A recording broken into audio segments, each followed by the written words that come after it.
All right, can you hear me, Lynn?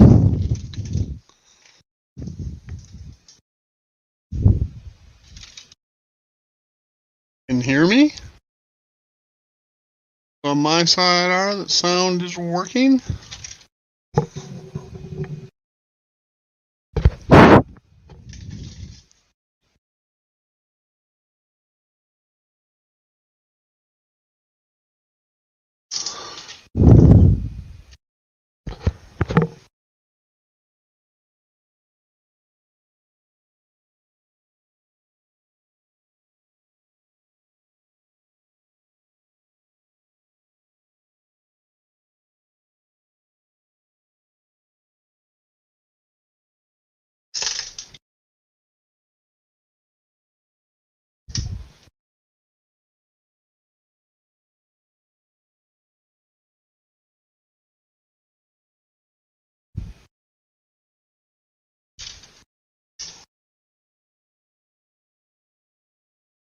Hey, Rick.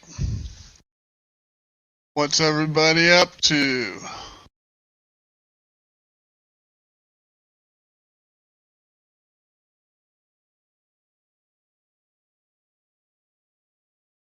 I am playing with Smails.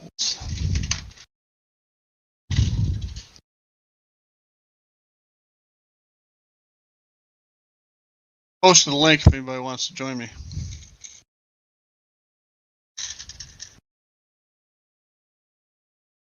Post it again if I need to. Hey, JD.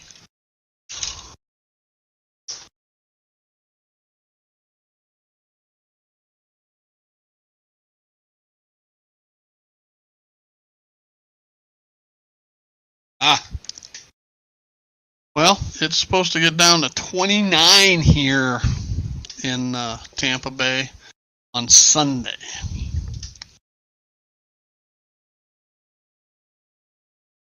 Hello, hi.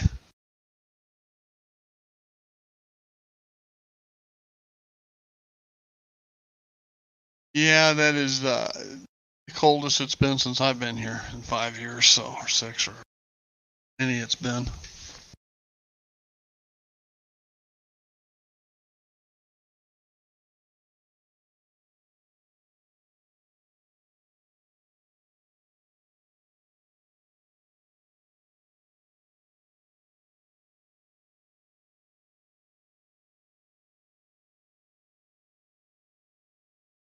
Well, I had a scare this morning. Put the lift out section in and connected it up, and everything seemed to work. All of a sudden, my auto reverser started oscillating.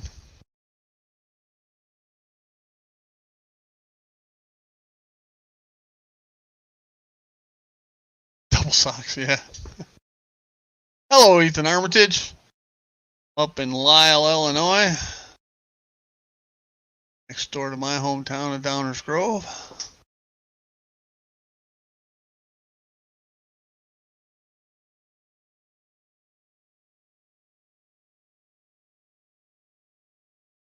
No, I haven't. Just because I've had too many other projects going on. The light is on, it just doesn't flash anymore. And I have 2 installed, one at the Roundhouse Workshop and one over at the Merwin Cicero Engine Yard. And I'm pretty sure it was because they are 5-volt, and even though I had them resistored, I think I needed to step them down from 12 to 5-volt. They were on a 12-volt bus.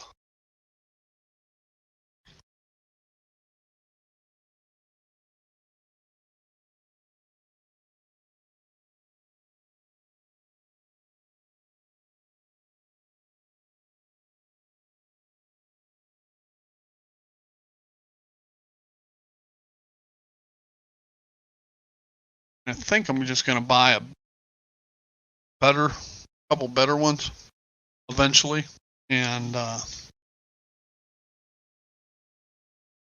the first one I bought was not from CMR. It cost about $30. It was really expensive. But it's polarity sensitive. When I wired it in, I had it backwards, so it popped. It had a circuit board with it, and it popped it right away. The CMR ones is just 3 different bulbs, and you put resistors on each of the bulbs and tie them all together, wire them all together, and one of the bulbs, I think it's the blue one, will flash. Lasted about 2 weeks.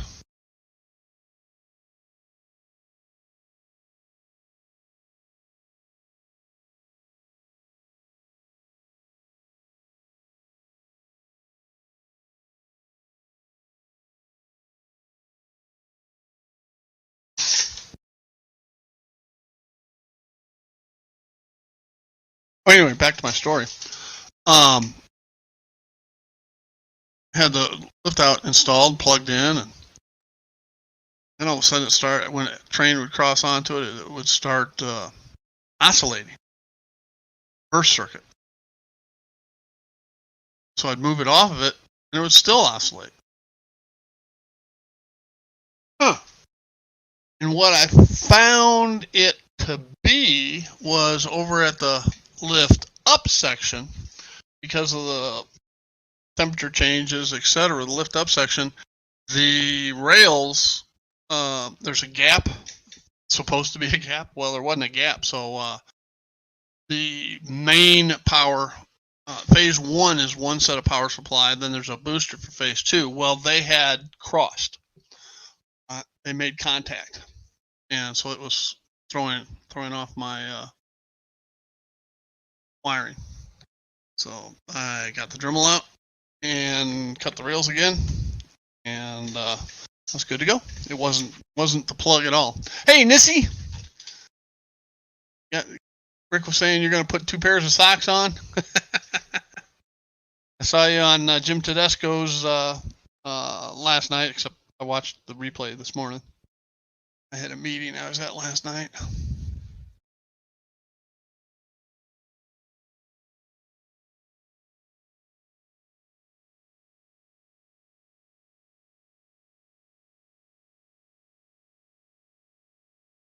Yeah, I'm afraid you're going to need more than 2 pairs of socks.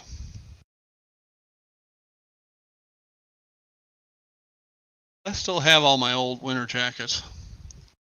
Believe it or not, I still have a few pairs of long pants. Matter of fact, I'm wearing long pants today.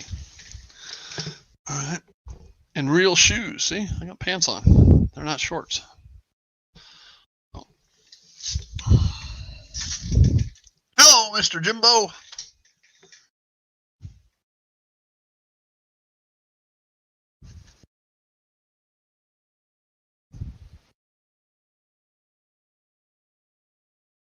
Well, I got my Dash 9 fixed last night, and it was interesting. The problem, it's an Athearn ready to roll.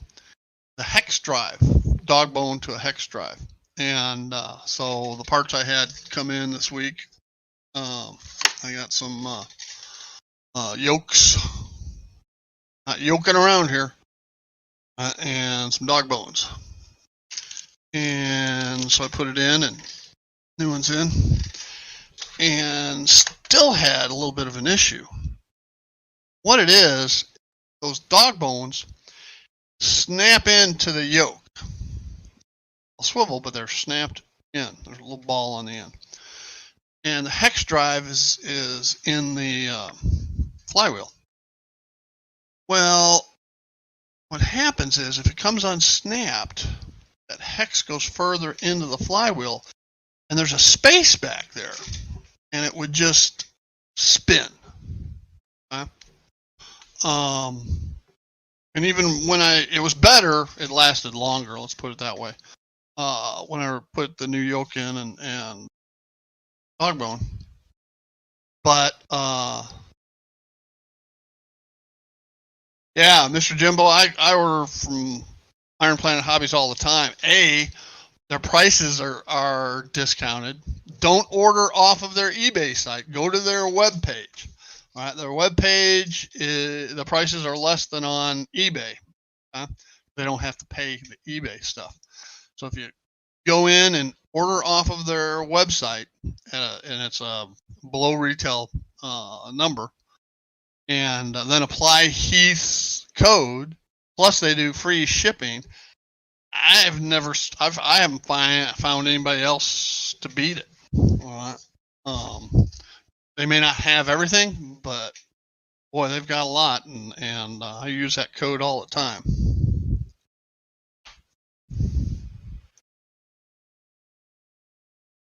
Yeah, well, Lynn, your time's coming.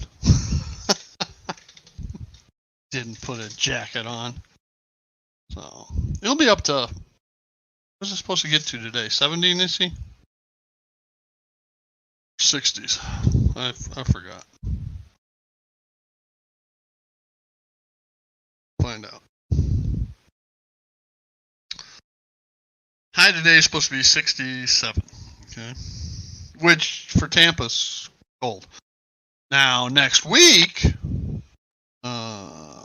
Wednesday of next week is supposed to be 81. Thursday of next week it's supposed to be 83. So, hey, John.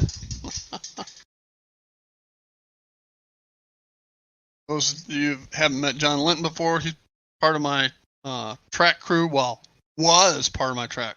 He decided to take a job up in Tennessee, so he's moving. But gonna have a nice train shed or garage when it's done. Yeah, I know it's 62 now, but anything below 65 to me is cold. I got frostbite in my feet when I lived up north in my younger years, and so it gets below 65, they start to numb up on me.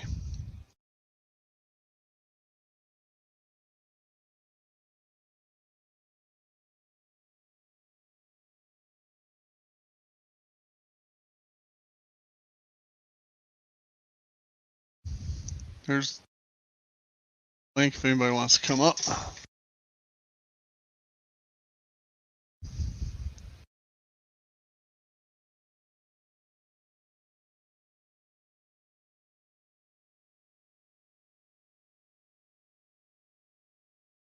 Yeah, I looked at them.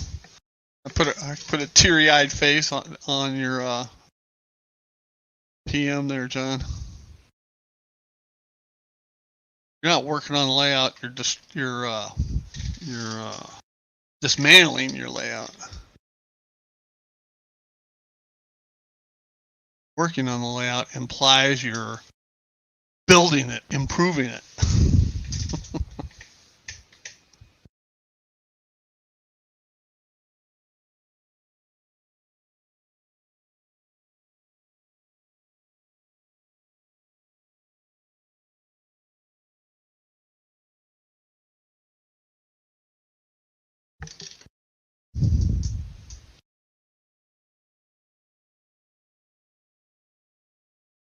So, Nisi, do you have power to your tracks yet?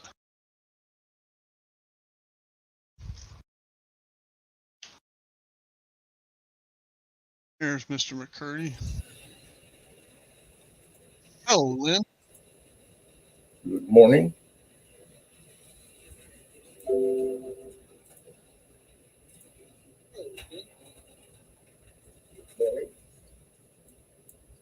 I'm getting some feedback, and I don't have anything else open, so it's got to be on your side. Yeah. Crank down the sound on the YouTube thing. I'm still waking up. You know, I woke up at 3. And I thought, oh, Steve's going to be on this morning. 3's a little early to get up. Next thing I know, I heard the wife letting the dog out, and I looked at the clock, and it was 7:30. Hey, Lee. So while you've been chatting and visiting with everybody there, I've been trying to get a couple of trains running in the background here. Well, my camera sideways. I don't have any running this morning because I've got the issues. Yeah. No. I fixed the issues. I have just got the drop down in the down position. And I'm working here on the workbench, putting some Smails together. Switch my camera down. Ow. So, getting ready to, let's see. It's way over there. I want this way.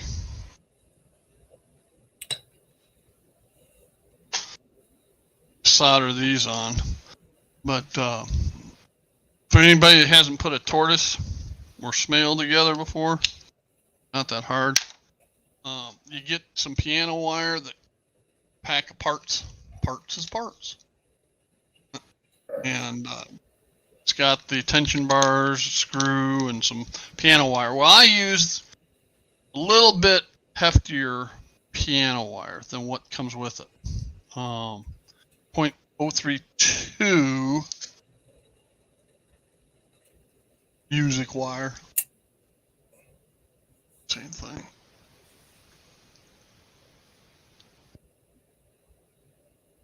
It's gonna focus. 0.032. And then they ask you to take and bend it. They give you a little template, and you end up bending it.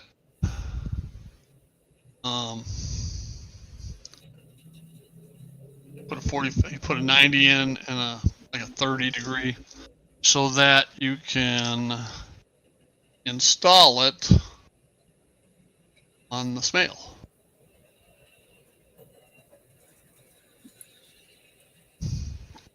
And then you put a screw to lock it. So those work really well when they work really well, and when they don't want to work, they can be a pain. I have not had any issues. The Smails themselves. I did have one over underneath the Great Lakes grain area, Lockport Industrial. That the T connectors I used to tie them to the bus wouldn't grab right, and so I had a lot of issues. I ended up just replacing the connectors, and that solved the problem. I originally had a turnout way back over here behind the mountain, because when you get over here, there's three. Actually, at one point, there's 4 tracks going around. But there's a bottleneck. Get my directions here, right here. When I designed this, could have done a lot better, but that was years ago. And I'm not like others. I'm not going to tear this down to accommodate other things. So I run small engines there. But I ended up, I don't think you can see it behind the curtain here. Remember on the old lawnmowers where you start them up, you had a choke you had to pull to start? Oh, yeah. I bought a couple of choke pulls, the cables and the button and the whole thing. And I have one here, and then outside over here, I have another one for a turnout that are just next to impossible to reach without hurting yourself or the layout. So I don't do that much switching. Most of the switching is done directly behind me here. And, but if I ever want to do that, I just reach over there and pull the choke pole, and it turns the turnout and go back the other way. And if I had more room and things were spread out, I guess I've seen the poles. My problem would be that, like in a yard and stuff, that which ones. I opted for early on. I was acquainted with JMRI and Panel Pro, and having the layout on a panel mapped and touchscreen TV tied in, and just touching the switch and throwing it that way. But you have to have DCC connected motors, switches for that. Mr. Jimbo, thank you. I have been looking for a plug like that for a long time and ran across it, and finally got around to doing it. Because I use a slightly bigger piano wire, I have to use my pin vise here to make that little hole, a little bigger. All right, so I've already done that.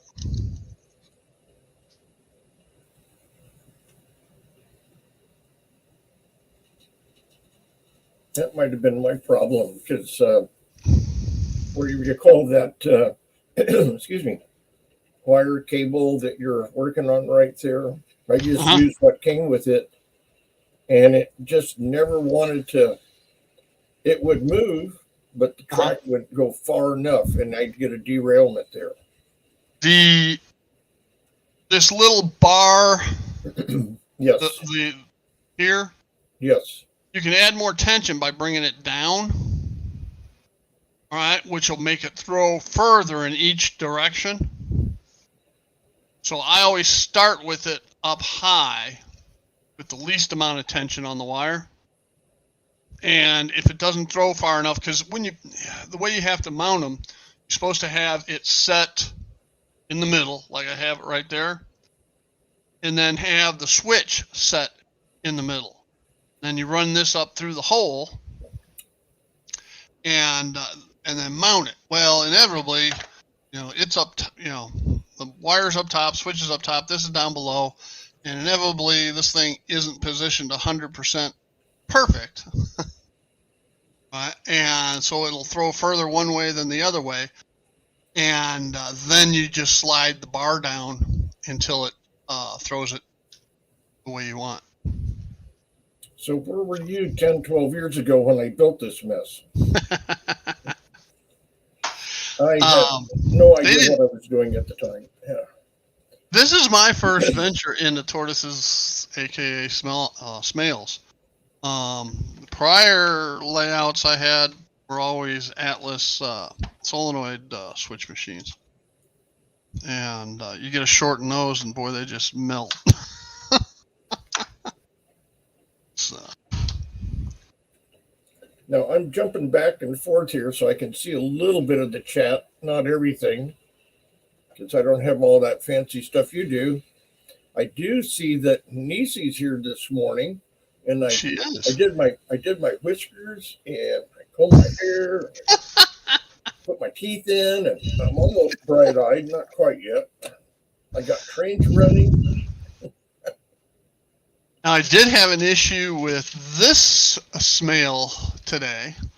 The micro switch on the back, that little white thing right there, that's what you use to because it's a Smail, it's got a decoder in it. It came off, so I had to resolder it back on, so it's going to be interesting if it works or not. But find that out. Yep. I may smoke one so I can blame Heath on something. Well, tell you what, I'm gonna go ahead and solder that one. Then we can test it and see if it's gonna smoke.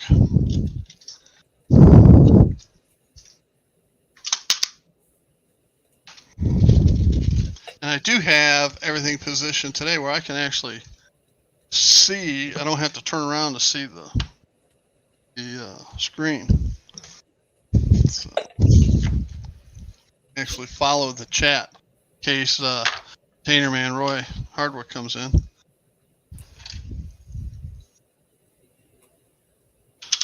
He was giving me a hard time last week.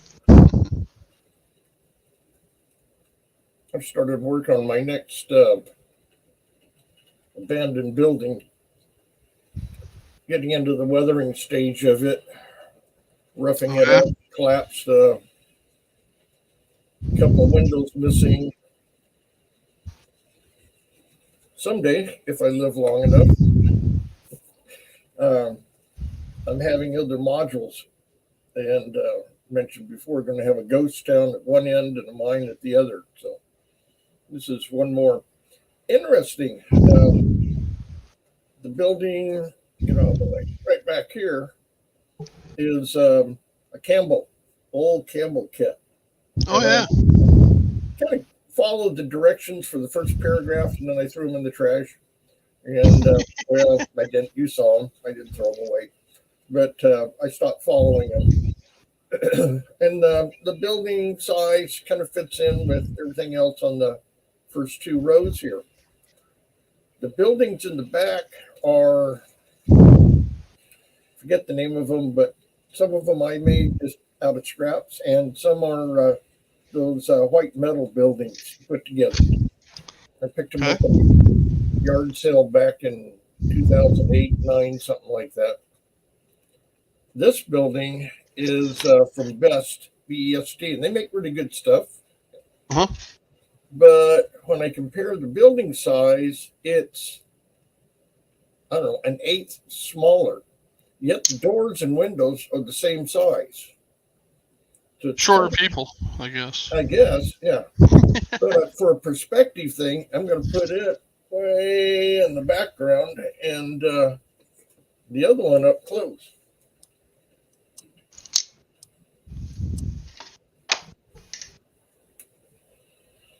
Where's my alligator?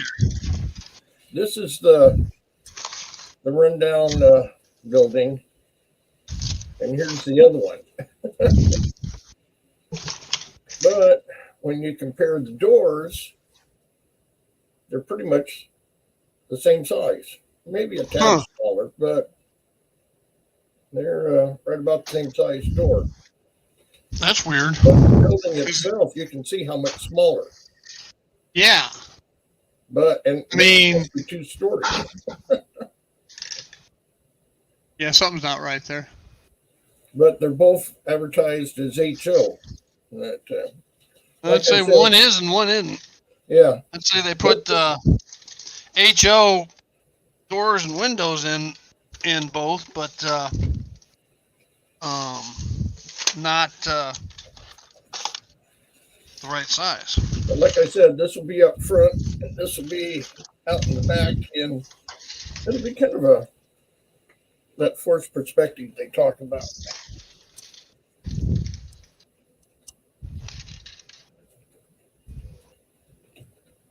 Let's see if I'm gonna.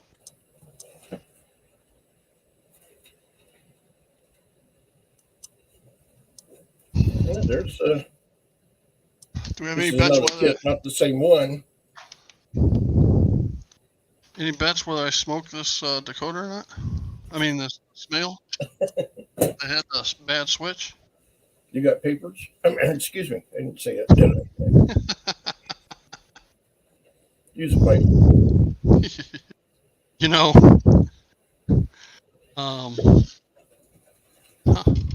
when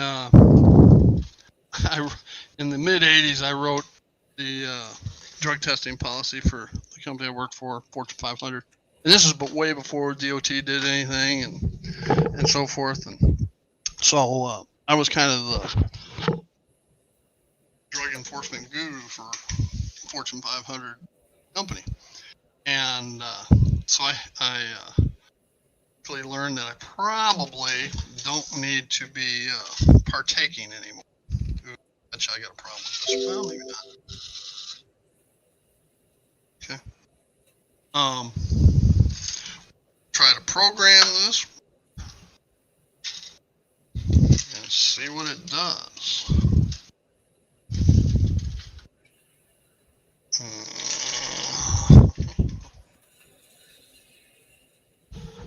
I need a throttle.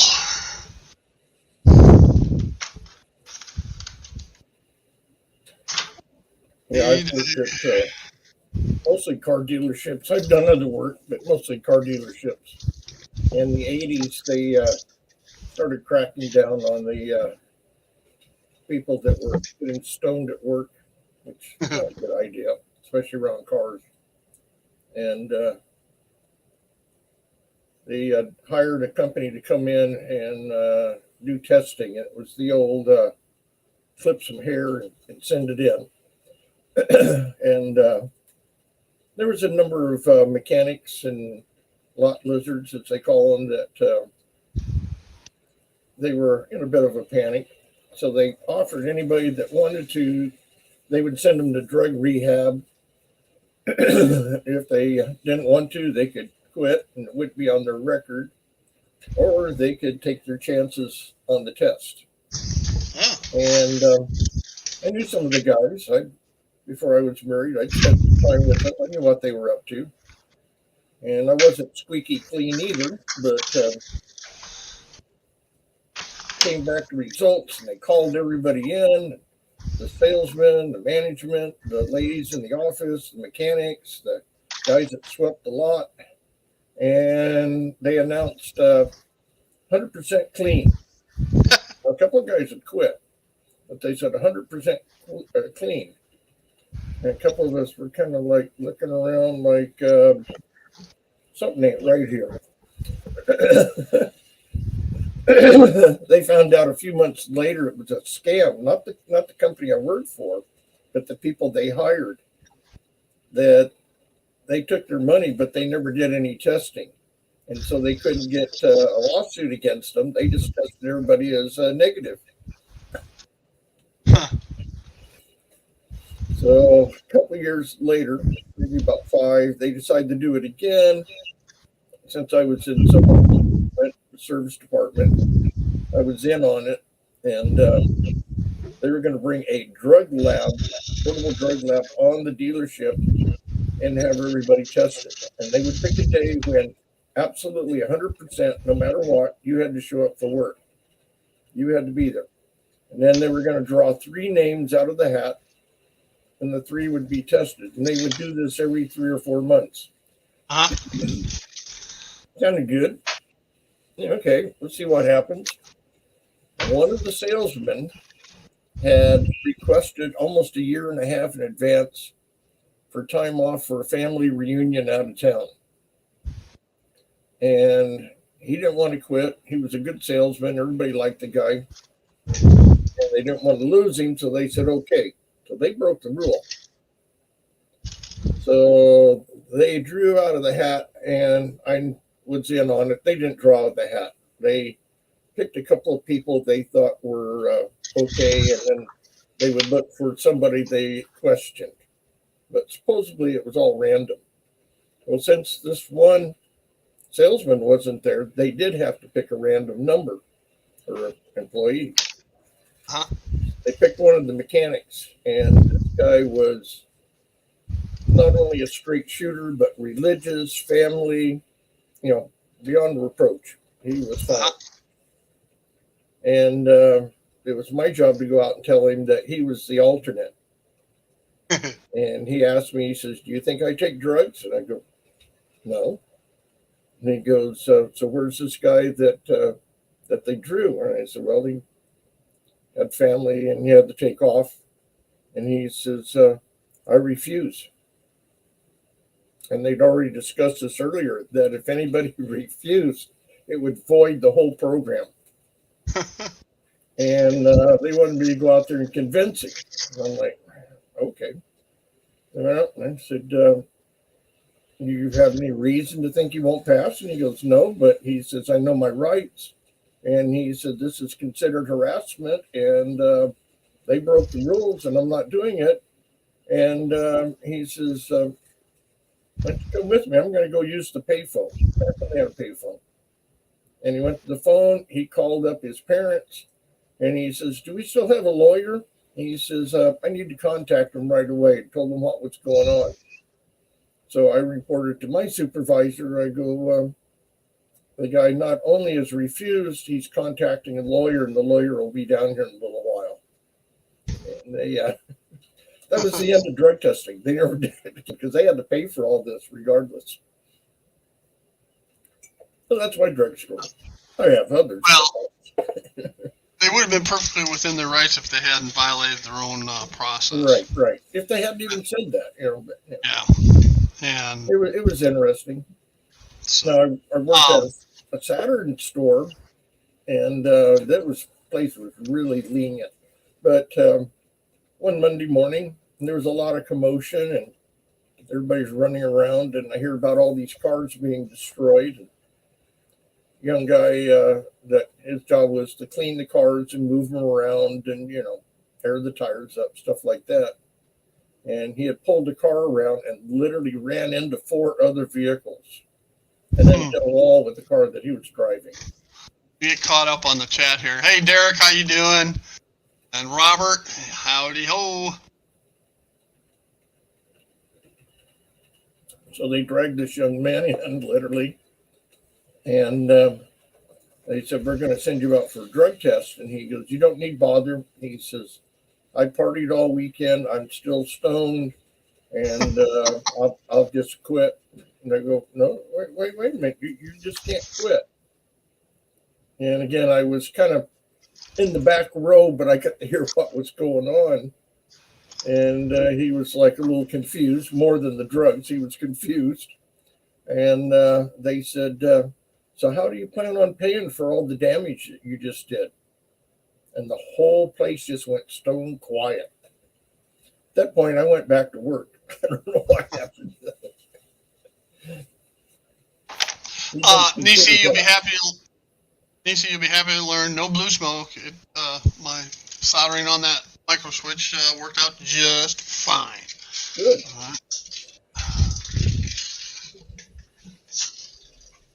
Set that one aside. I only have 9 to do. I'm just going to do 3 today.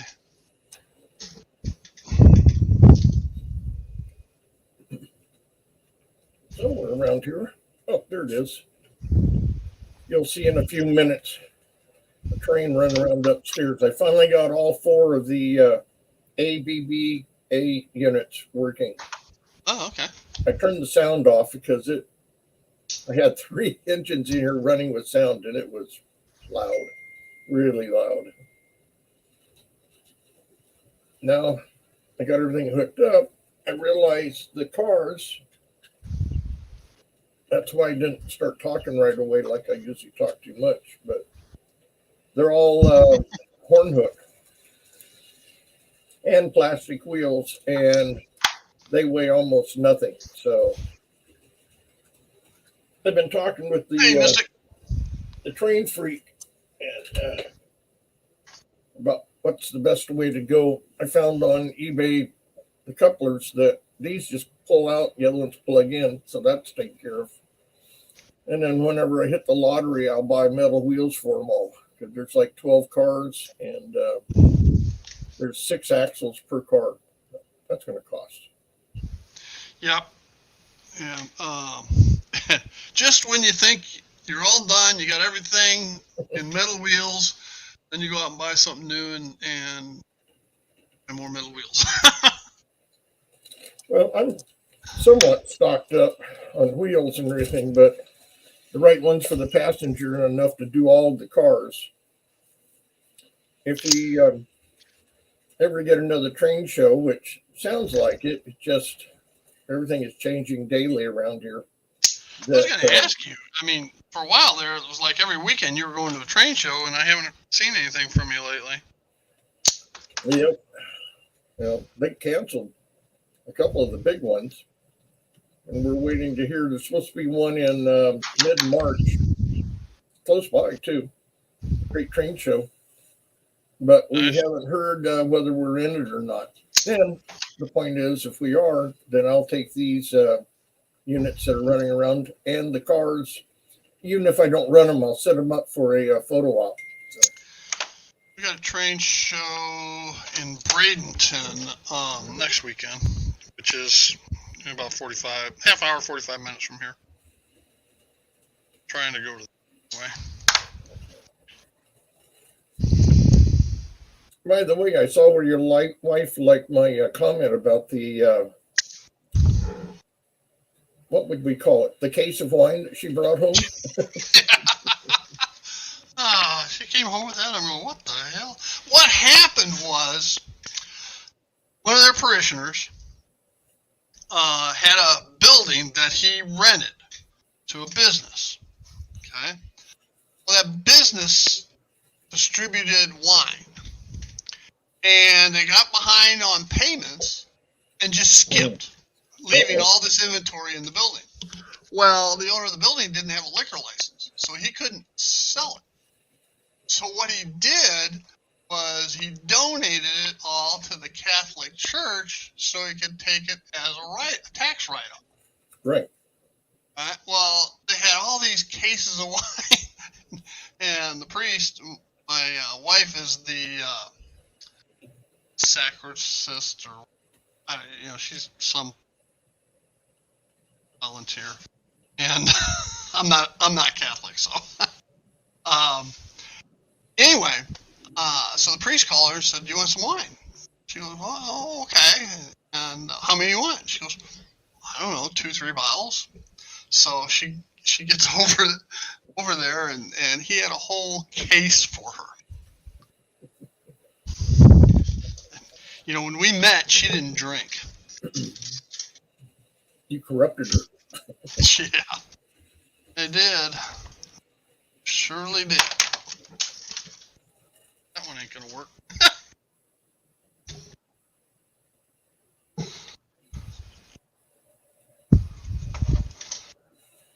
Yeah, when I saw that, I said, "Yeah, I've heard of the one cuppers, but I guess the one bottle is okay too."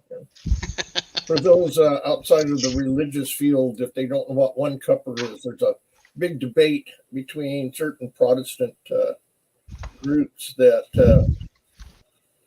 when Jesus shared with the apostles, he passed around a cup and they all drank from it. So some believe, of course, with COVID right now, that's kind of a bad thing, but or any other kind of virus going around, some believe you have to take communion out of a single cup, while others are going for health issues. No, you have several cups and you do that. I'd be interested the grand scope of things. I don't think you could pass COVID on a wine glass. Okay? Yeah. Just due to the alcohol content. I could be wrong, but I don't know. Did they have wine glasses back then, or did they just have a big mug? Well, any glass metal situation. They had a cup like this. Here you go, Paul. Here, John. Simon, take a swig. Yeah. The original party table. Yeah. I don't know how many people saw the Bozo show out of Chicago, kids. But they had what's called a grand prize game. And it was buckets that in a row at different distances. And the little kids would come up and throw ping pong balls. They had to stand behind the line. And their prize would go up the further and further and further out to, I think it was a six bucket. One of my friends the other day from back up in Chicago posted a picture of it. His caption was training for beer pong.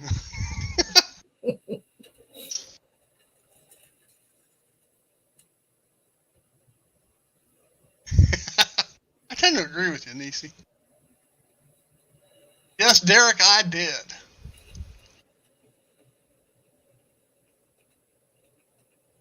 Yeah, well, Robert, when you live in a high-density corridor like the East Coast, yeah, you can have train shows. Isn't this weekend Amherst? Yes. I'm not going, but yes. Oh, yeah, I'm not either. A little tad bit far for me. Yeah, Heath has been talking up a storm about it. He's going by train to the train show. That'll be fun. Yeah. Now, we get periods here where once a month, typically, there'll be a train show within reasonable distance. They have what's called a Regal train show, and it travels around. And it'll be out in Dover, kind of by Nisi, 1 month. And it'll be over on the other side of the bay in Pinellas another month. And be out in Kissimmee near Orlando another month. So just travels around. Now the one next weekend is I think it's a club show. Okay, in Bradenton. Could be wrong. I haven't been to it. So. Head Dog 2020. Yeah, that'll light your fire. I've had some of that. Not lately. When I was a pledge in my fraternity house, big brother told or dad, pledge dad, sent me to a liquor store, get him some wine for the football game. Him and his fiance, and so I said, well, what kind do you want? And he said, Morgan David. I said, okay. So I come back with MD 2020. I had no idea. Okay. And 18 years old, and in Illinois back in the day, it was 19 for beer and wine. But I didn't drink wine. I drank beer. I had been drinking beer at the bar by my house since I was 18 years old. I had no idea about wines, and he about killed me for getting Mad Dog. Could have done worse. I could have gotten some Boone's Farm or Annie Green Springs. Or gotten them some Thunderbird and grapefruit juice. There used to be one called Night Train that was pretty rough. It was like sour grapes. I got it just for the bottle. I mean, this was years and years ago, but I got it just for the bottle. And I remember tasting the stuff. People drink this? This is the stuff you see in the paper bag of the guy down at the bus station. Robert, where I know you're in East Texas. I'm assuming by Tyler or Marshall area. Is that a fair assumption? I saw something on one of your things at one time or another about it. Because my brother lives in Dallas, and I drive to Dallas usually once a year. Fortunately, I'm through that Tyler, Marshall area about 3 o'clock in the morning.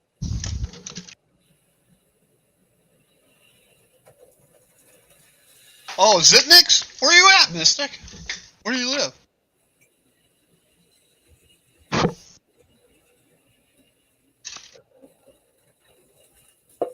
Zitniks is a pretty cool place.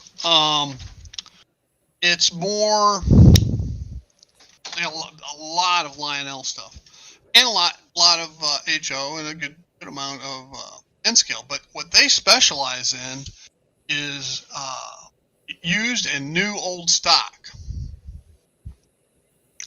and like they've got one wall shelf up and down, multiple shelves down one side of an aisle. It's nothing but locomotives. A lot of P2Ks, some Bowsers, some BLIs, but they're new old stock, either used or new old stock, and they're reasonably priced.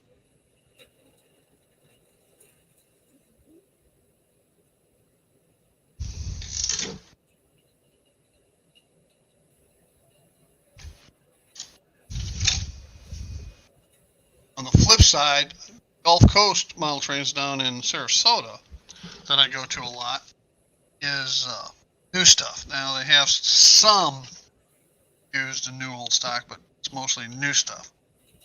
And it's much smaller. But you can order anything you need from them. Like or Athearn stuff, parts, all that kind of stuff. And they're the ones that taught me how to do decoders. All the stores out here have closed. Hey, Dwight. All of them. Yeah.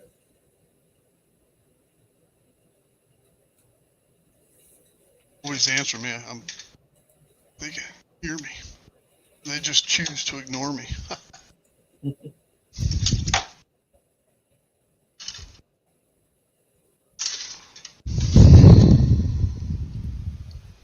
I keep peeking over at chat to see what's going on. And what? Sometimes I'm missing, sometimes I see it all. Oh, it's a chat? Yeah. Yeah.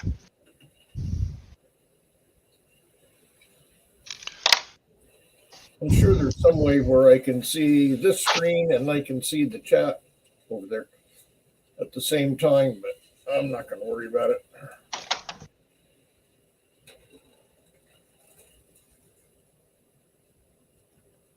What are you doing? Watch it on the phone or on the computer? Computer. I don't know if I can see the chat on my phone. Hadn't thought about that. No, but you should be able to see chat. All right, look over to the right-hand side Okay.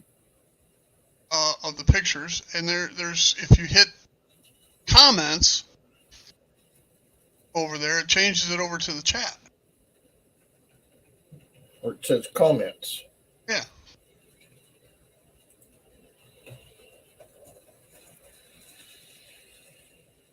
Okay, something popped up here.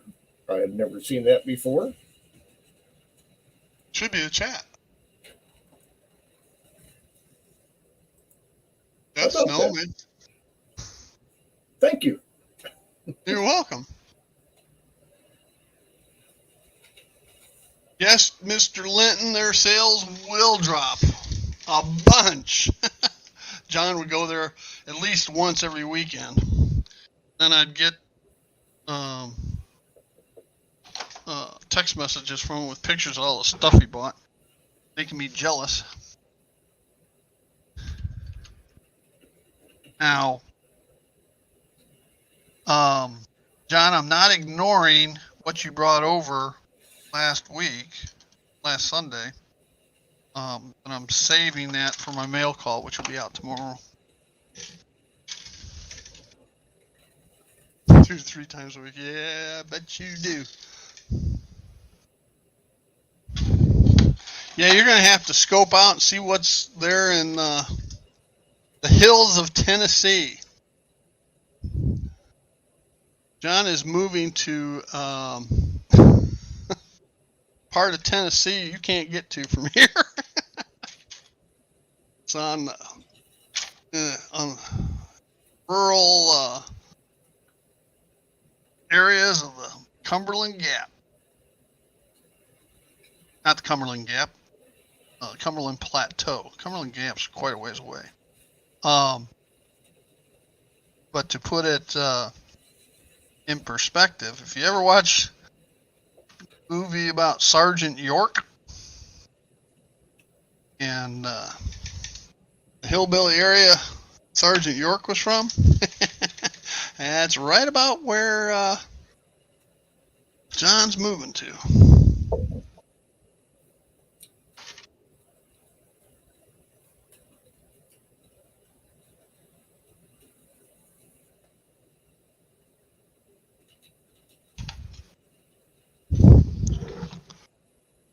Let's get this one soldered up.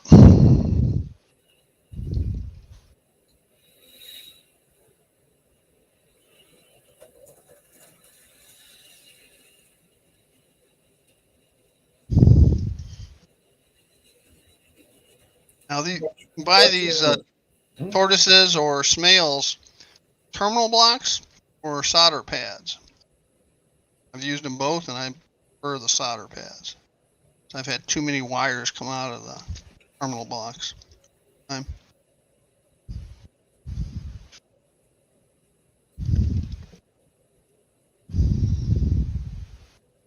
Watching your soldering. A little more exciting than watching paint dry, but still.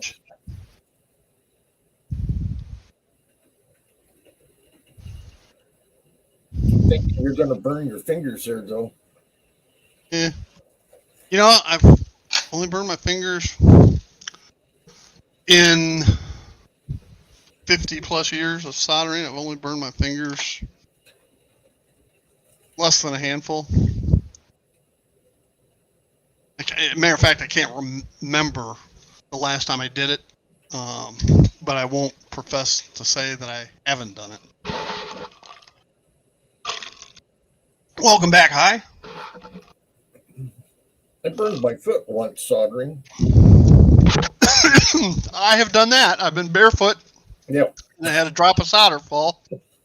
right on top of the foot. That hurts for a long time. Yeah, it does. All right, we ready to see if this one smokes, Nisi? She keeps wanting me to smoke one.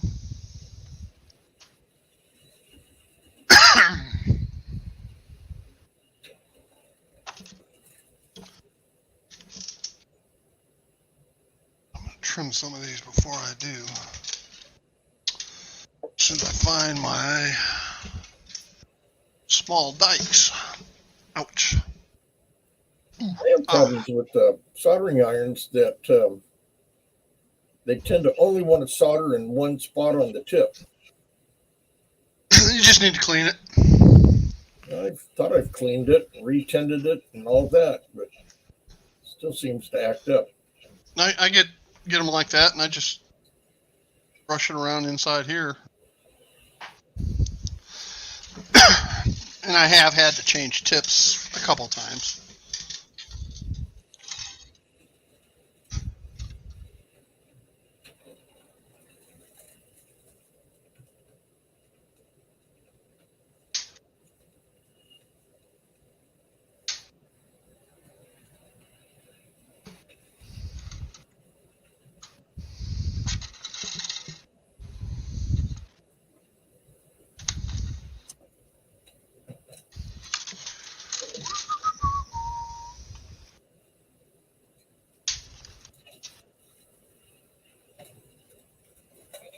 Glad I didn't fire this one up.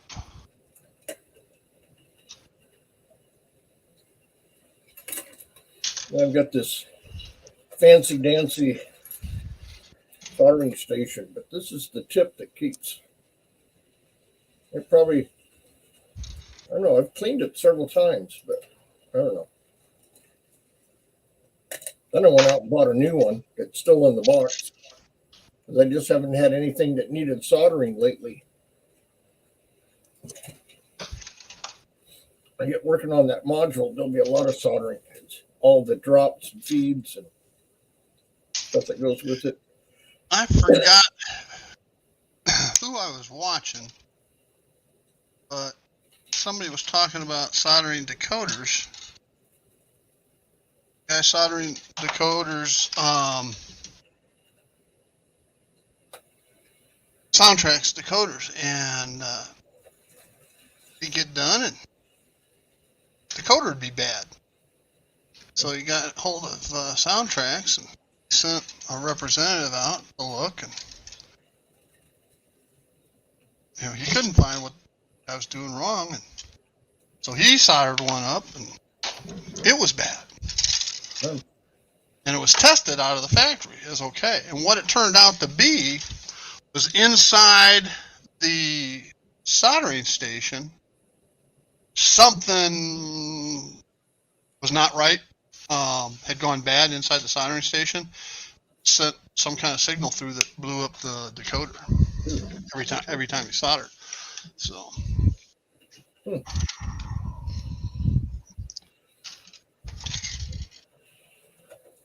I learned to solder in high school, and it was the one where you had an iron.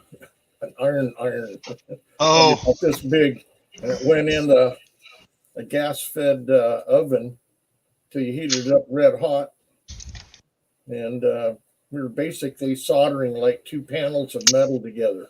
You put that thing down.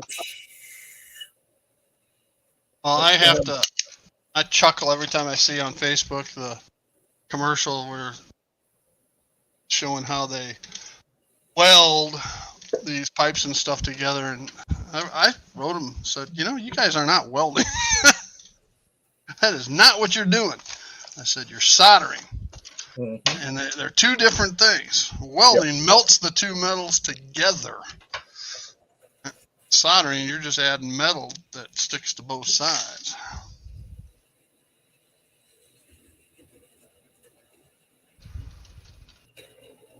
As a simplified explanation. Yeah, I took a welding class in junior college, and the only thing I accomplished there was setting myself on fire once. But, yeah.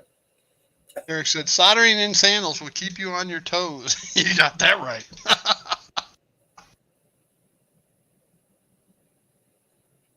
Wearing a shirt like this, a cold morning, and sleeve was loose, and class started at 6:30 in the morning, and I was working 2 jobs, so I didn't get off work until midnight. So 4 or 5 hours sleep. I'd show up for class. It was cold, and they wanted us to start welding and doing all the neat, pretty stuff. I'm sitting there and I'm welding away. All of a sudden, I feel a tap on the shoulder, and I go, "What?" And the guy goes, "You're on fire." And I look down, and my whole sleeve was going up in flames. That was probably the fastest I've ever taken a shirt off. I mean, jumped All right, up and down on the Nisi. ground. All right, Nisi. Let's see.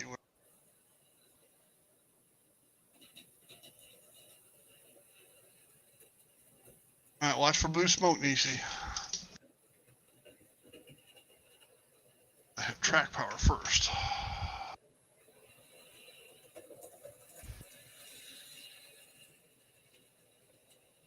And then you gotta wait. I forget whether it's 5 seconds, 10 seconds, 15 seconds, something like that. Okay, so then you hit the little red button.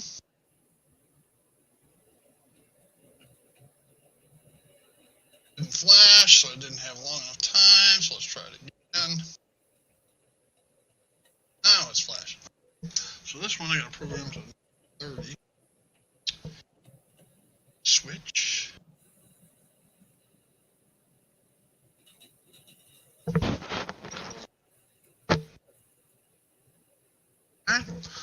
Then you move power so that add power back.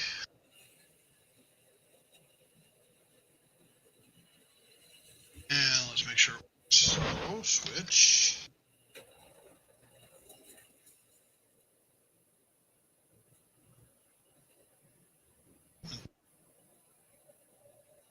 That way, so that was good to go. Saw it move. Yep. So that one's programmed.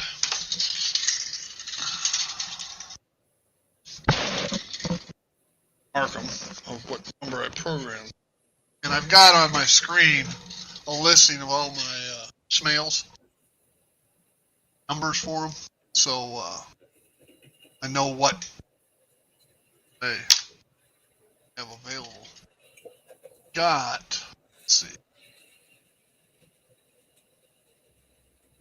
I have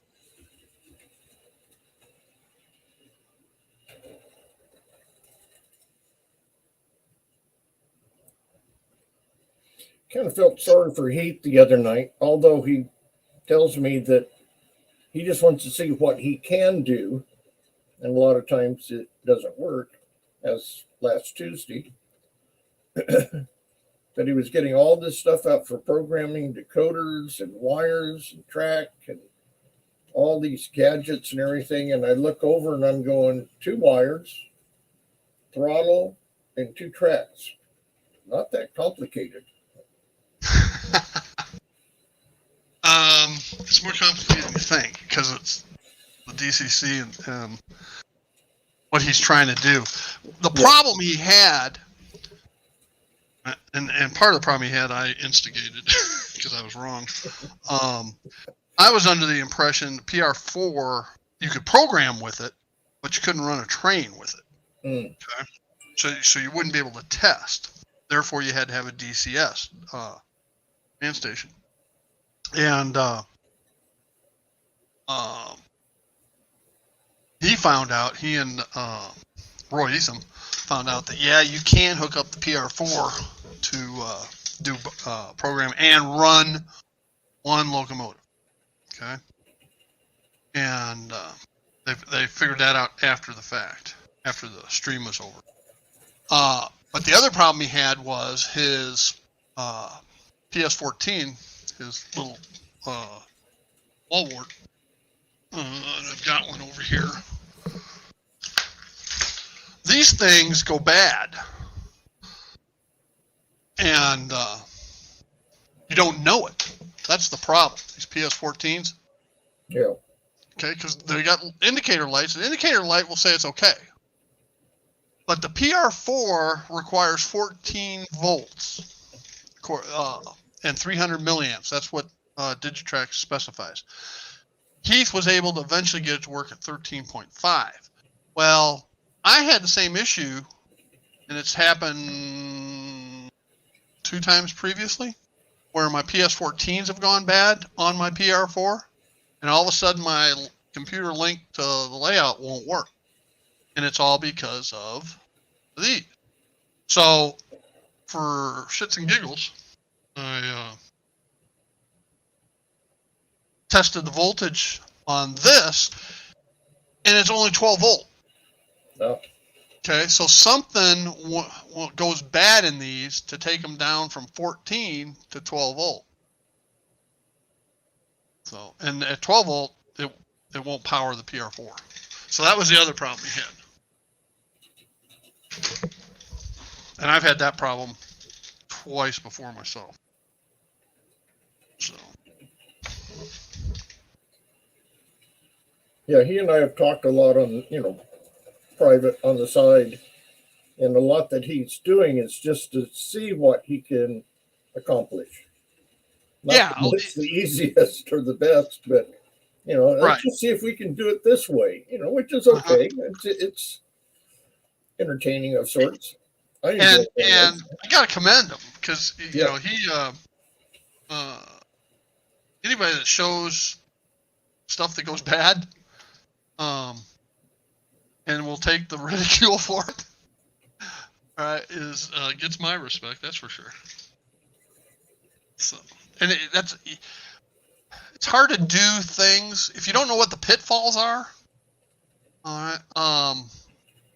You have some problems, and especially when you have a problem and you don't know what the pitfalls can be, you don't know how to correct them. Mm-hmm.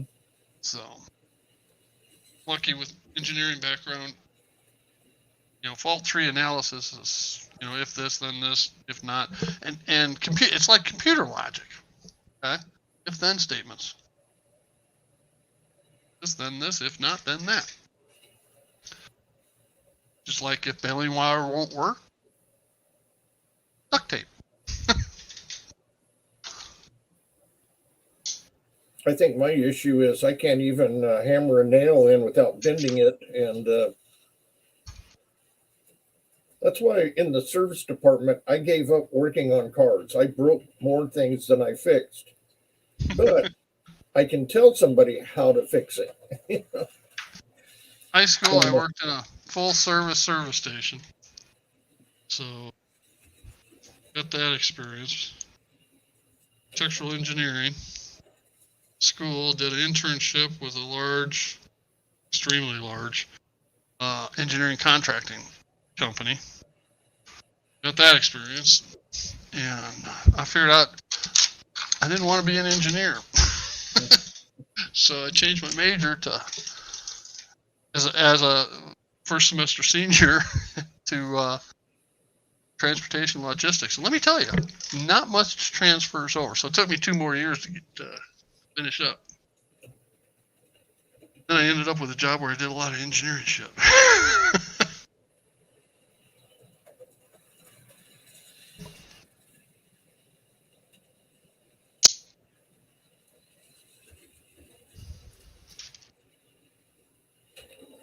When I was going to school, it's the beginning of smog inspections, emission testing in California. So I literally got in on the ground floor, and in school I got my license and certificate for both installation and inspection. And then as time progressed, they wanted the inspectors and the installers to be on different licensing and so forth. They wanted 2 people, not 1 person to authorize the work that they did. Somebody else had to do that. But when I went to work for Saturn, Come on, Rick. Hey, good morning. Rick asked if I broke it yet. There was a lot of young guys that had been taught, okay, if a code number is this, you replace that part. But they didn't know why. They just knew that was it. Yeah. And when I started working at Saturn, the guys would come up and they said, well, tell the customer they need an EGR valve and they need this and that. And I'd say, so why do they need it? Because the machine said to.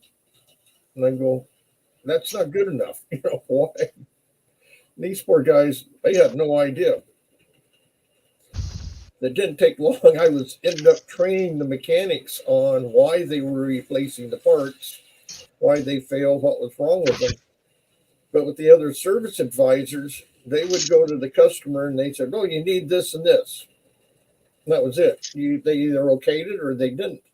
I would go in and I would, Mrs. Jones, you need this sensor because this is what it's doing and how it's going to benefit you and how it's not going to benefit you, and explain it. And the guys I worked with, they go, how come you're selling so much and we can't? And I said, because you're not explaining why you're selling this stuff.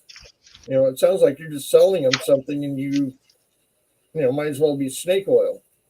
Well, people inherently don't trust service departments. There be a dealer or otherwise. A good reason, too.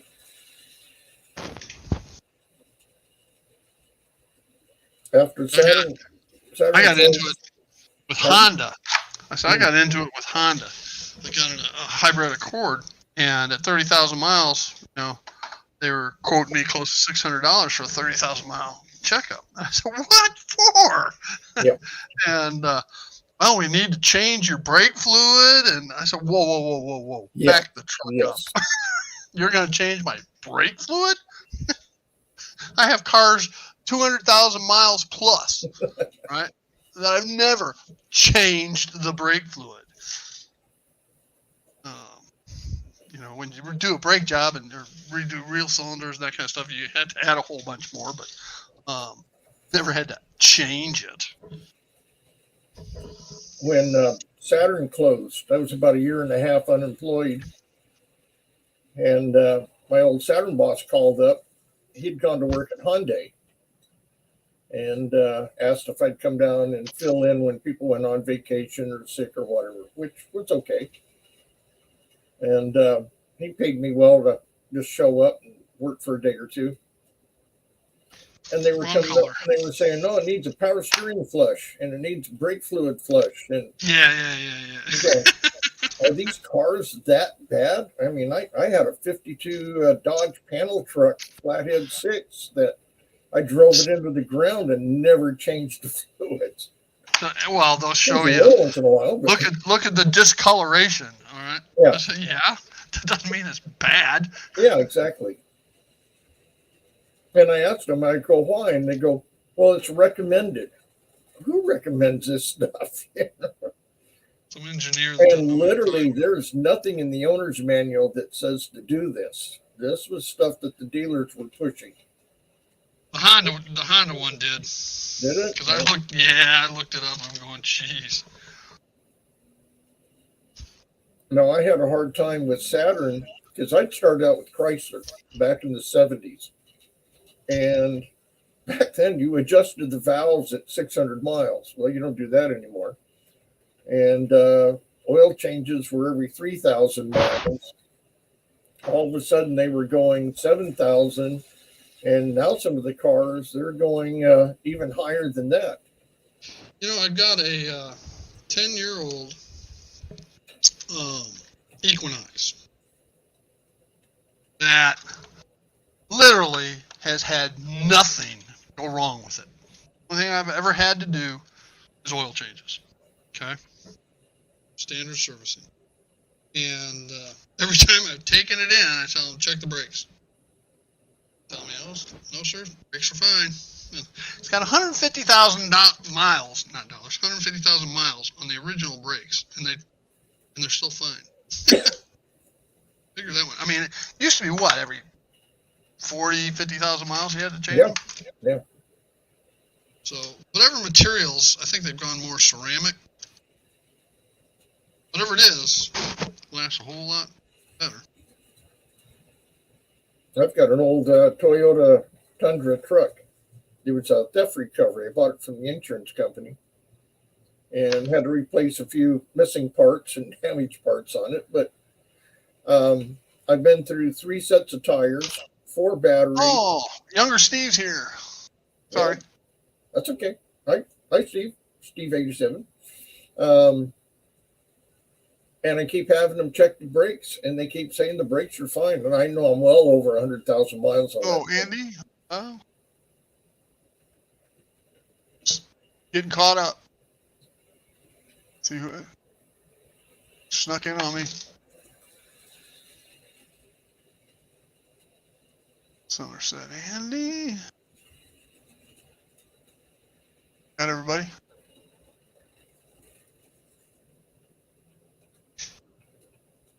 Yeah, we're watching. It's not paint drying, but it's pretty close here. It's a little more exciting than paint driving. Going faster. Working on the Smails.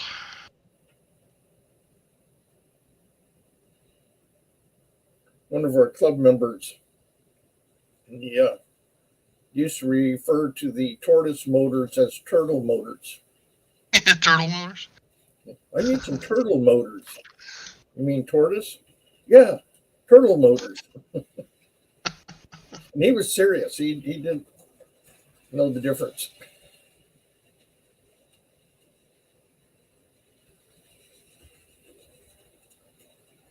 I have friends that have the largest private collection of Opicus tortoises. Tell you what, those things are cool. I mean, they got them the size that you can ride on, literally. And he was doing a project because there's some subspecies to them. Some are more, they're all endangered, but some are even more endangered than others. So DNA testing on them. So we had to take blood samples. Now, you know what it's like taking a blood sample? 500-pound tortoise? I can tell you what it's like. It ain't easy. You got to flip them over and finding a sac is what it amounts to. It's not a vein. It's just a sac in a joint, like in here type thing on their legs. But you got to flip them over, and they're powerful. They'll start pulling and receding their legs back in under the shell. It's a royal pain in the butt. Got them done. 200 of them.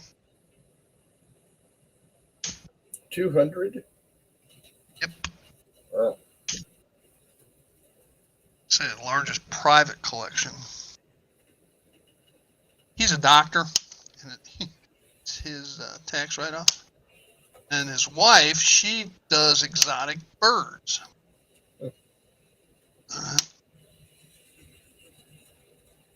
She does the tortoises too, beside the point. Alright.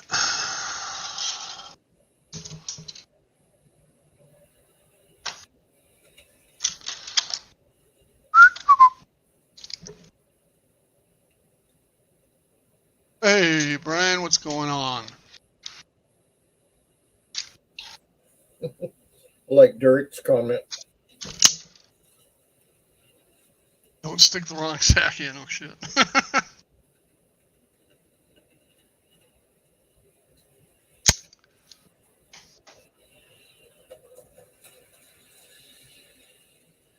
What smoke? I don't have any smoke yet.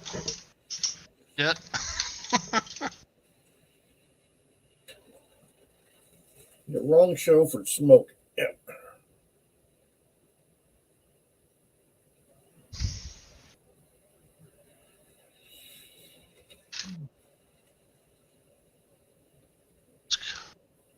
Ready to smoke one.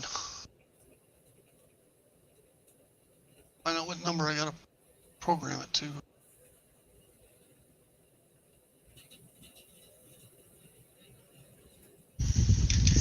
2830, so this one will 32. It's 32.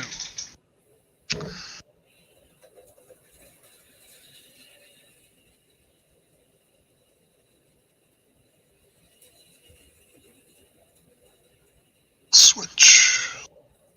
2. I see blinky light.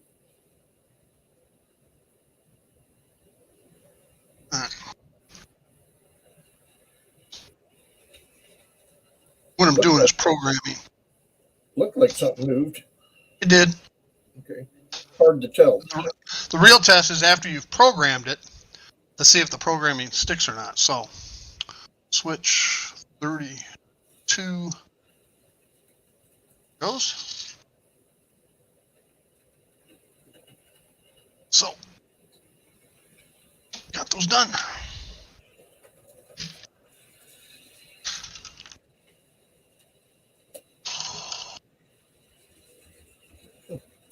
I only have 6 more to go, but not today. I only wanted to do 3 today. Oops, I need to mark it.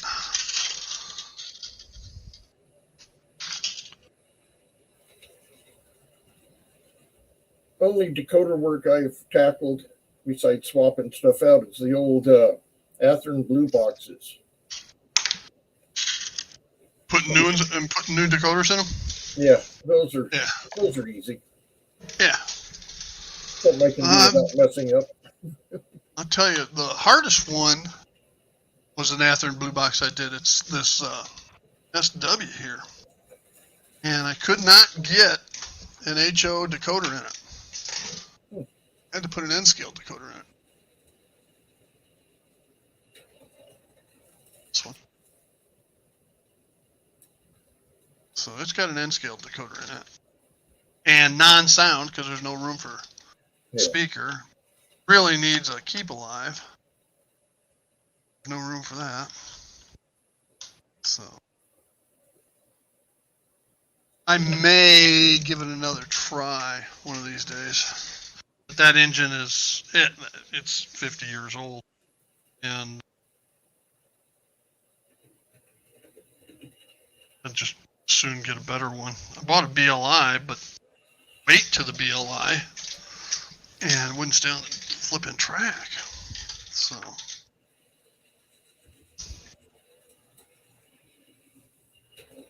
it's gonna retreat. All right, Mr. Jimbo, we'll see ya.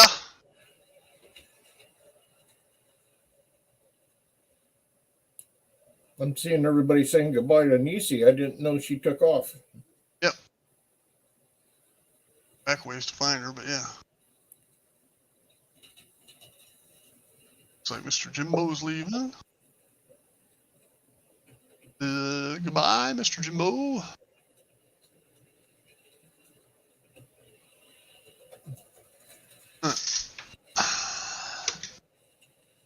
I figured out, anybody that watched my tip of the day on my programming track changeover, and I put the toggle switch in to switch it back and forth from DCC test to DCC program. And change out that toggle switch. I want to have it, or I can have it in the off position as well. And right now, the toggle switch I bought is on one way or on the other. So I ordered a double throw, double pull, but it had an off position to it. Changing that out next week.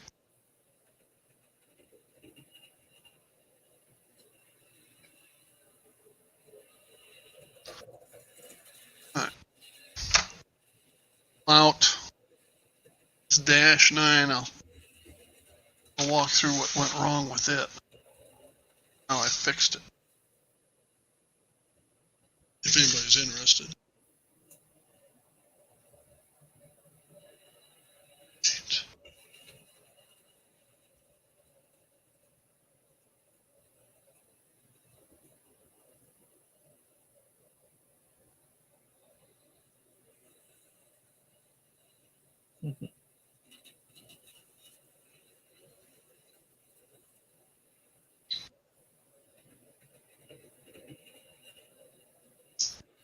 Had to look around. Everything is quiet in the room here. things are still actually running.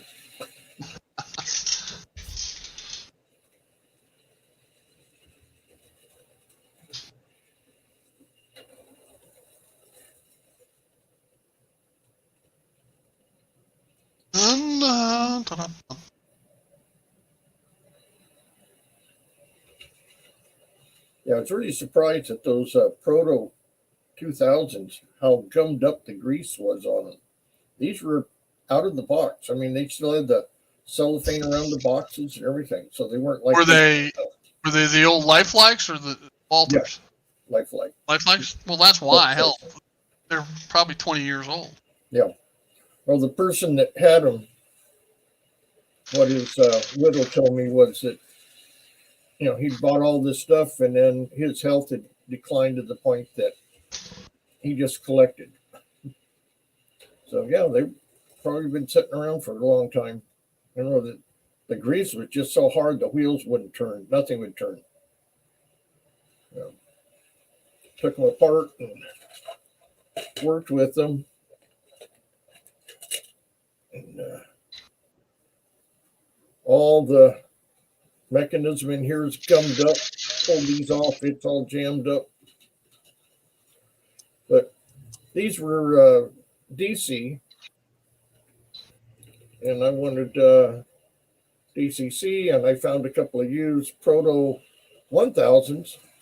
So I just took the shell off of this and put it on the ones you see running up above, except for one, because I couldn't get the lights to work. So I took one of these and stripped everything out of it except for the lights, left the lights running. This one I was going to use, but the wheels were still, even cleaning it and everything, such a drag on it. It was like it was pulling a weight around. So out of four, found one good one that is the lead locomotive you see is a dummy, but it has lights. Really? That's cool. And then one of the B units has a sound decoder in it. But all right. It's a dummy with just a sound decoder? No. One of the B units. The one with lights is the dummy. Huh? The other three are all DCC, but one of the B units has a speaker and sound in it. Sounds like my ABBA, my Santa Fe War Bonnets. 3 of them have sound decoders in it, but the trailing A unit, the reversed A unit, is just a dummy. Until you see right up here. I eventually want to put a decoder in it. Oh yeah. The first one is the dummy, but it has lights. Could have a light on it. Is it an LED? Yes. Huh. This is the Dash 9 that I was talking about that I had issues with. And it's a hex drive Mathern ready to roll. Hex drive. Switch back to the bench here. Talking about.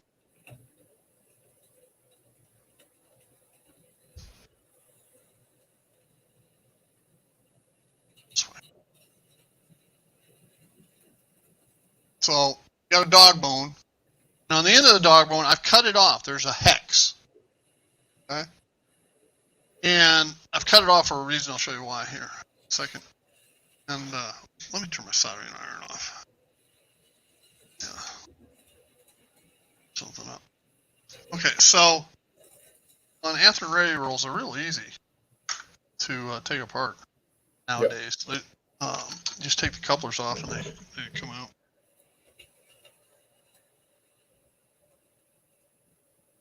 And it's funny because nowadays the motor mounts are screw in. Which this is the first one I've had like that.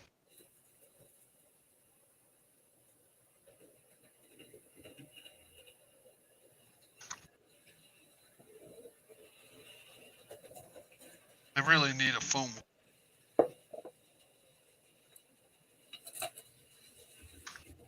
Then again, I'm not buying super expensive like Genesis or Trainwreck coolers, anything like that either. Okay, so I've got it. All right, so the front here, I've replaced it, but I also did a modification to it. The yoke, which is right here, I've cut down so it will slide further back in that direction. Okay?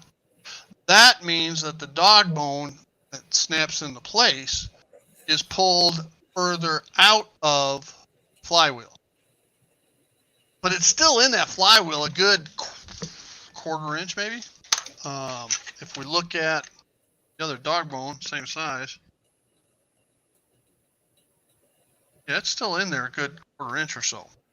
But the problem becomes if it goes if it comes unsnapped here and it goes too far back, the hex drive, apparently there's a circular area beyond the hex that allows the dog bone just to spin. Okay? And that's what the problem was. So by cutting the yoke down just a sliver and pushing it back on that shaft, then the problem was the shaft's too long, the dog bone wouldn't fit, so I had to file down the shaft a little bit as well, so that the dog bones could still go in to the yoke far enough to snap.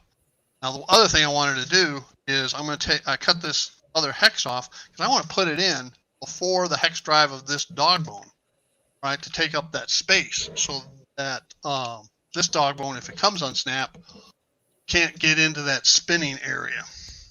Make sense? Yes. Sometimes I try to explain things and I know what I'm saying, but nobody else does.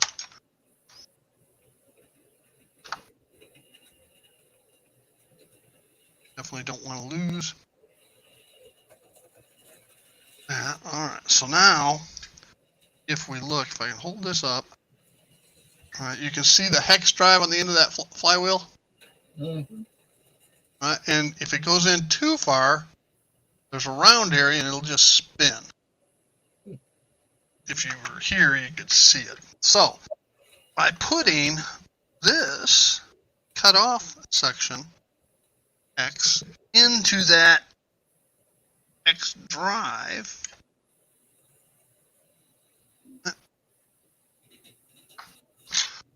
then inserting this dog, if it's going to work or not, it's the theory.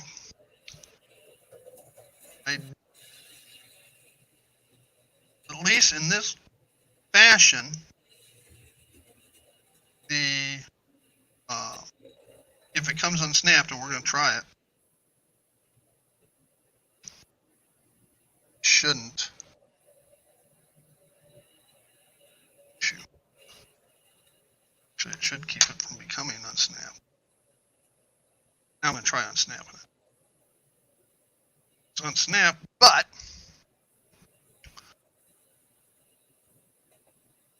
spin when I hold it, okay?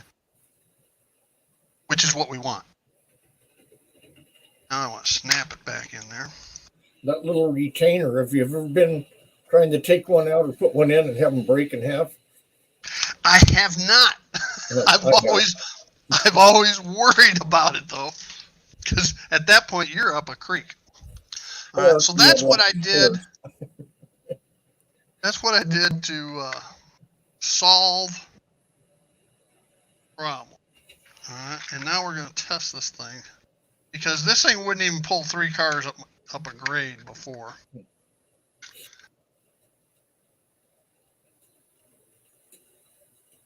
Thanks, Andy.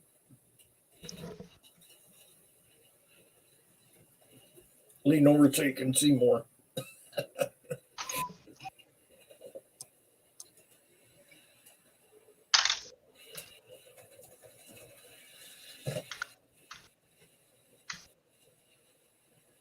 Now, getting those couplers off is pretty easy. Getting them back on is...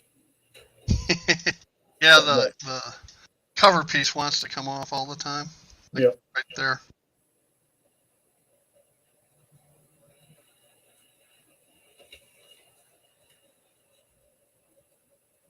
Tweezers are your friend. Having the right screwdriver would be friendly too.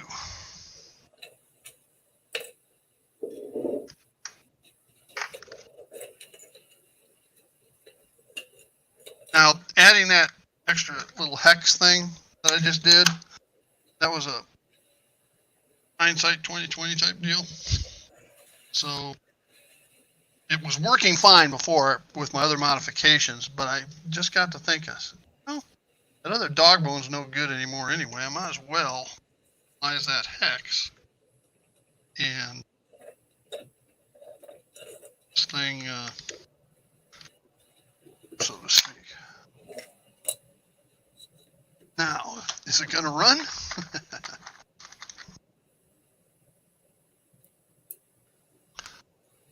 Watching you put those little screws in. I heard about from another club these pliers that they're actually for watchmakers.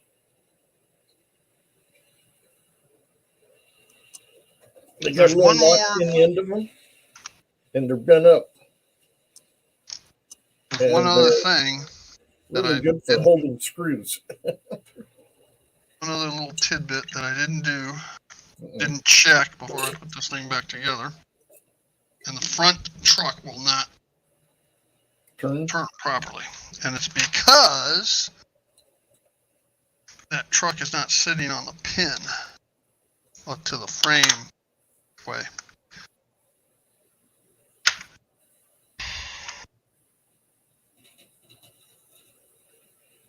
Good morning, Lee. Oh, Lee.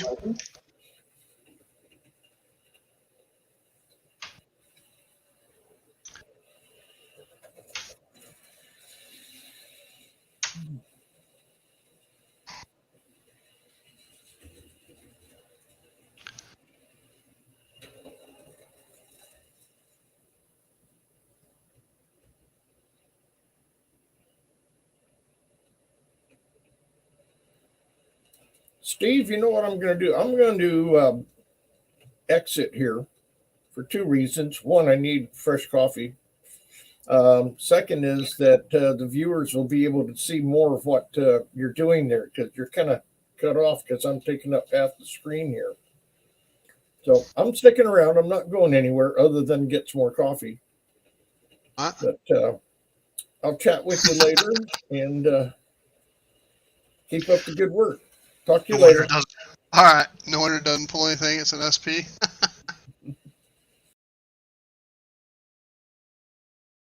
So with that little hex thing in there, it will not, the dog bone won't go in far enough.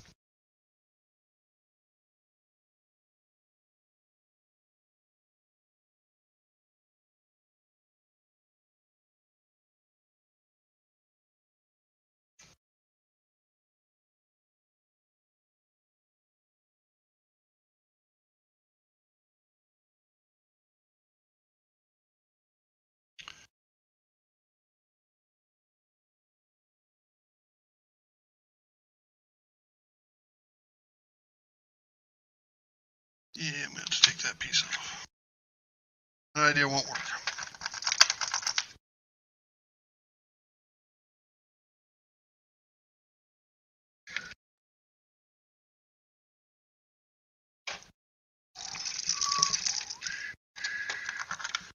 Shake the crap out of it to get that little hex out. Application that I tried, no avail.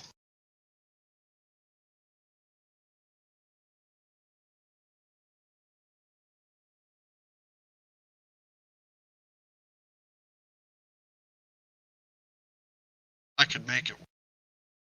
Just have to file down this shaft again.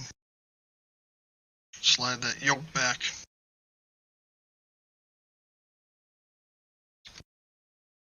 But it's working fine this way. I had to put this cover on last night when I tested it. To say it didn't last very long.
I don't know what I'm going to do this Sunday.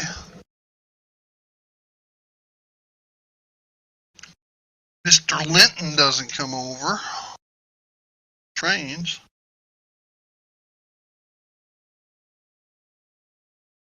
For the last 3-4 months, every weekend except one.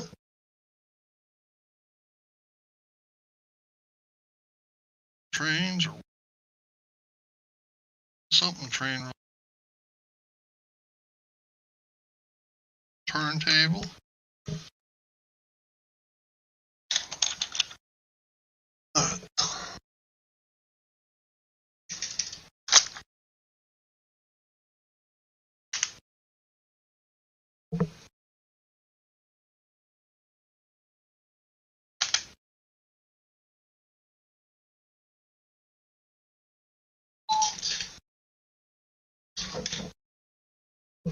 Switch screen.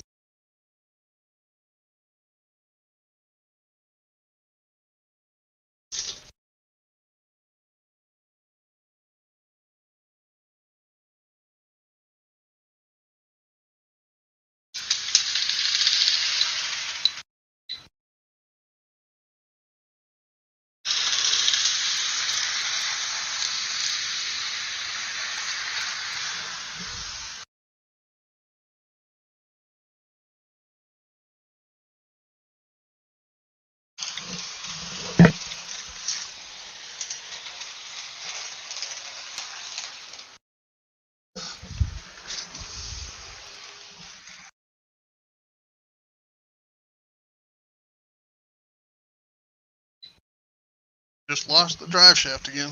I did. God dang it. Maybe not. Maybe it just derailed.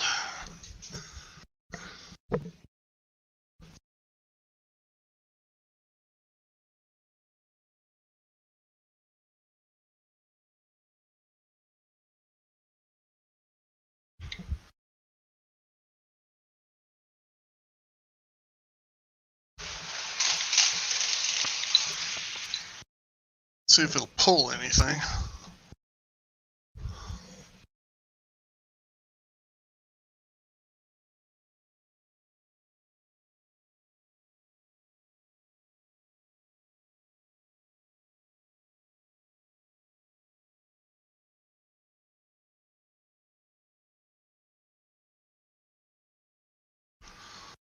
And let's switch camera views.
All right.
Okay.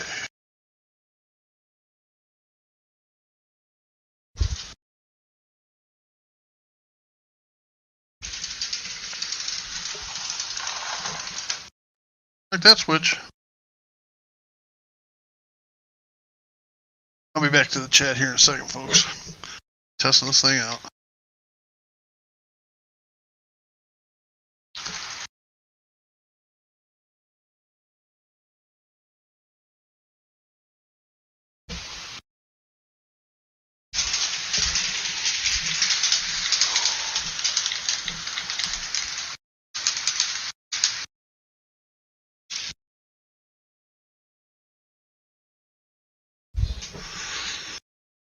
Well, it pulls.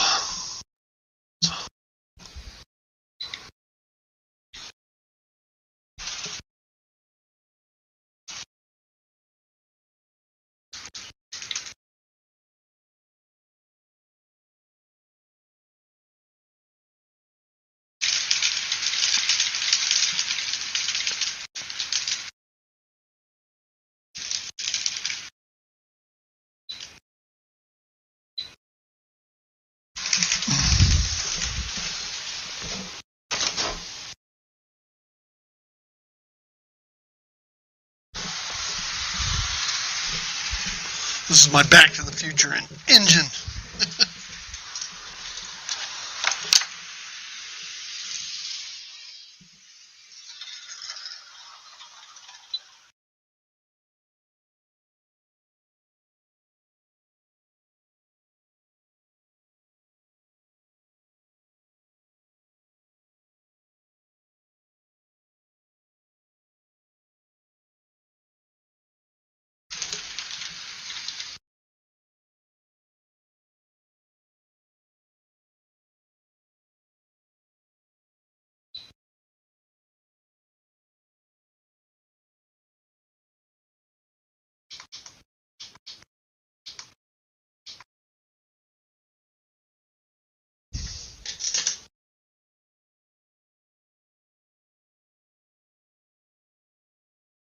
But still.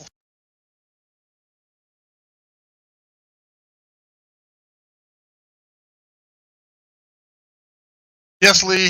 And now that I can always help you pack, John. Yeah. Offered.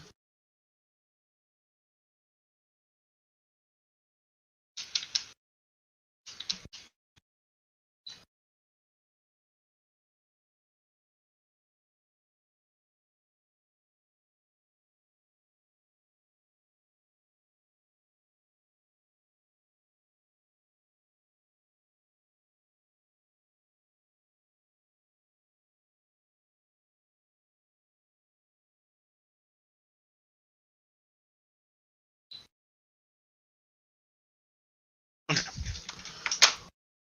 Switch me back.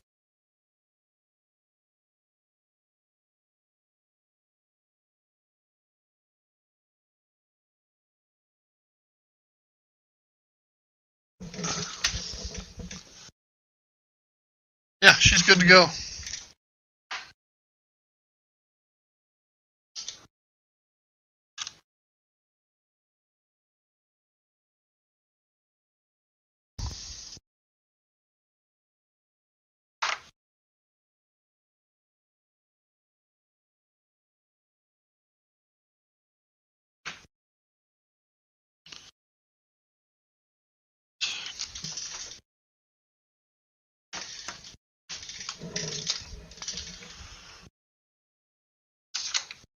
I know the next thing I'm going to say, the next thing, one of the things I got to do is put a duplex receptacle up here on my workbench, so I don't have to run a cord over. Well, my idea of adding this little X in the gap didn't work. That's okay. It's fixed. It's working. It pulls. It pulls pretty good. A little bit of slippage with those cars coming up 3% grade over there around the corner.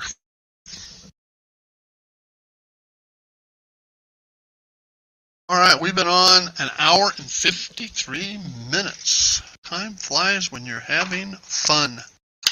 And as Lee knows, I try to limit myself to 2 hours at a time. So if y'all got anything going on with your layout, by all means, sound off. I watched High's 24 hours of Buddyville, time-lapse photography with his lights coming on and off, and trains, announcer, and the whole 9 yards. It was done very well, High. I appreciate watching that.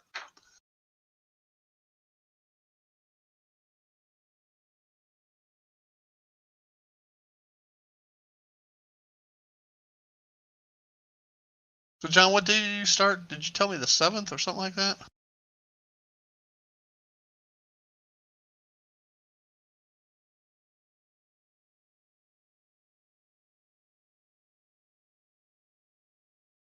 told me the 7th. So why can't you run trains this weekend with me?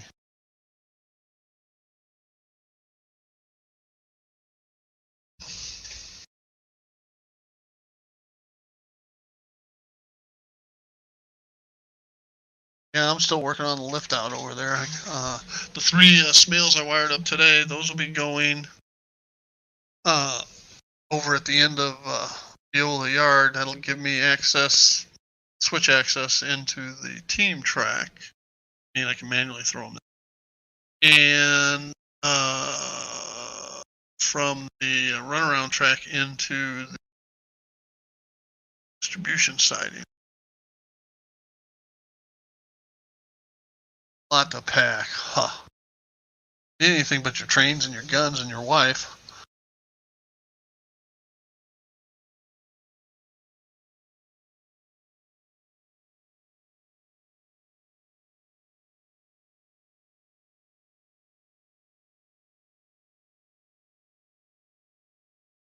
At least since Mr. Linton is abandoning me, I'll probably get back to a more regular attendance to your Sunday live stream at noon Eastern time.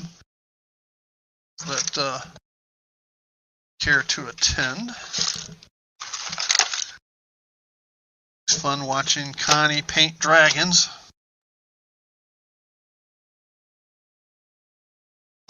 Oh, there they are.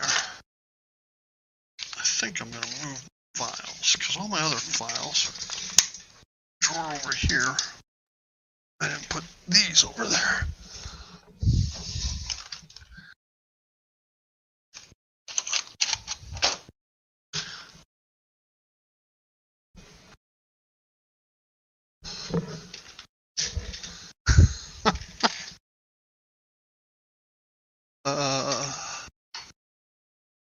Too many trains, not enough time, John. So have you signed with a contractor to build your train shed garage structure thingamabob?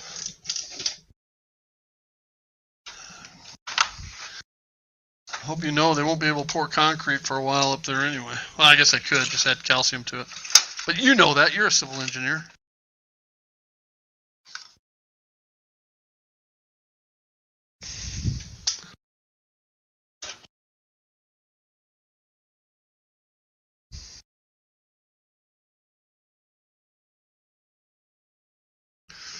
These two go in here. These all go in there. These two go, oh, that goes in here too.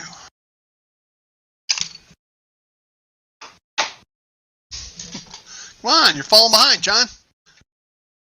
That train shed built.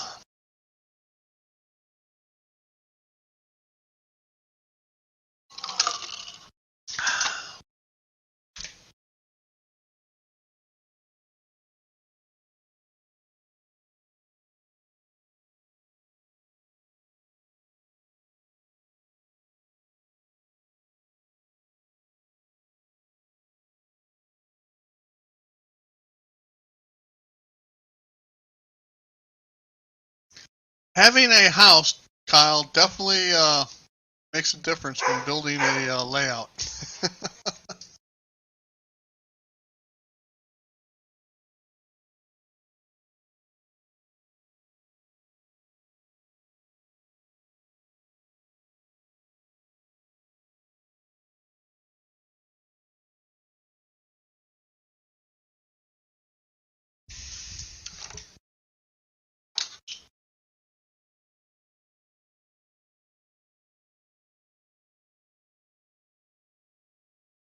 And what I forgot to do.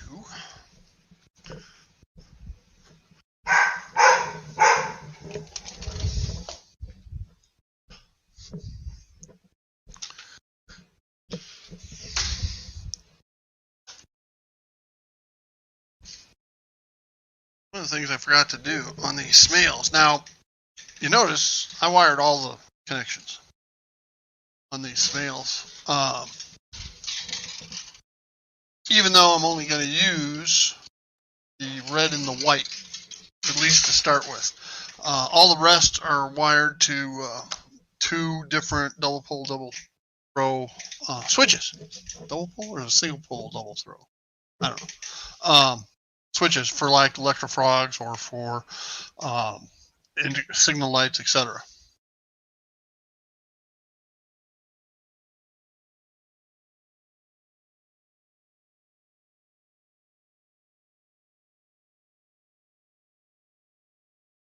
Yeah, Andy, I had a power outage a while back, and that's one of the reasons one of my PS14s to my PR4 went bad because of that power outage. Spike when it came back on.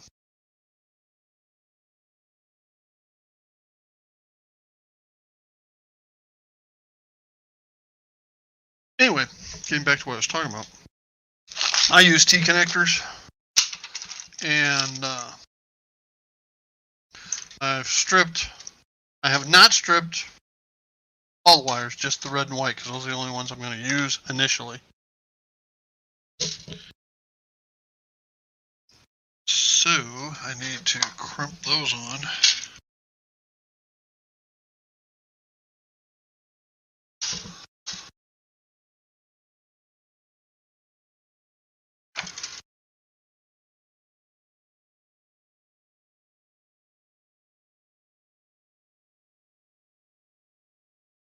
Because it's a lot easier to crimp these on here than it is under the layout.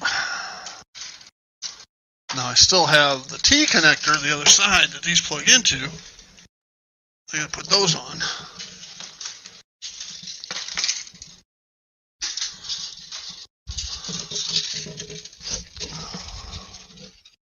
All right, guys. Well, we're at the 2-hour mark. So thanks, everybody, for joining me here at the Retirement Railroad and Matinee Modeling. And don't forget, you got Anthony Dodge at 3:30 Eastern Time today. BNSF 6951, Cousin Vinny at 8 o'clock tonight. GSW at 7 o'clock tonight. So Fridays are always busy. So thanks, Lynn. Appreciate it. And I'm here Friday, 11:30 Eastern. So just chat. If wants to join in, is more than welcome. Come on up. And That we'll see ya. Is that what Ray Bobel says? See ya. Y'all have a great day. That's my tagline. Bye.